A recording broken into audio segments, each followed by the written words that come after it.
CNN. Collapsed India bridge that killed 134 was recently repaired, official says. The death toll has risen to 134 after a suspension bridge collapsed in India's western state of Gujarat on Sunday, as authorities revealed the structure had only recently reopened following repairs. Bloomberg. Ukraine hit by Russian missile strikes after Crimea blasts. Kyiv says power, water out in some areas after missile attacks. Russia withdrew from grain deal over strikes in Sevastopol. Fox News. Elon Musk, Twitter's new owner and the CEO of Tesla, denied a report by the New York Times that alleged he will fire Twitter employees just before they are set to receive their November 1st compensation in the form of stock grants. The New York Times. Brazil election. Brazil elects Lula, a leftist former leader, in a rebuke of Bolsonaro. Luiz Inácio Lula da Silva will be the country's next president, officials confirmed, after a long and bitter campaign between the former president and the current far-right leader.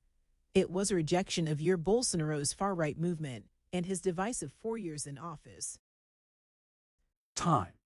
Adidas' dark history is in the spotlight as it ends deal with Kanye West over his anti-Semitic comments.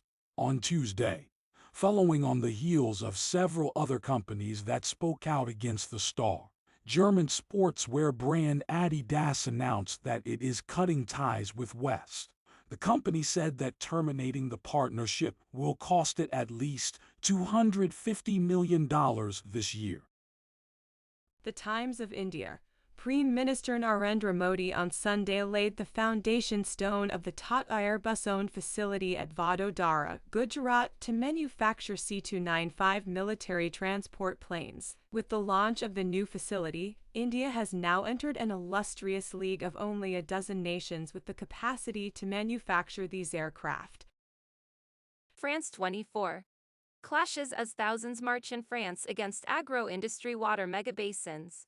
Thousands of demonstrators defied an official ban to march on Saturday against the deployment of new water storage infrastructure for agricultural irrigation in western France, according to organizers.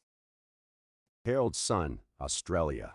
When Victorians could be allowed to grow weed at home. Reason Party leader Fiona Patten wants to end the war on drugs and allow Victorians to grow weed at home under radical policy shakeup. China Daily. China launches experimental satellite into space. China launched a Long March 2D carrier rocket on Saturday morning to transport an experimental satellite into space, according to China Aerospace Science and Technology Corp. It is tasked with demonstrating new technologies used for purposes such as space environmental monitoring.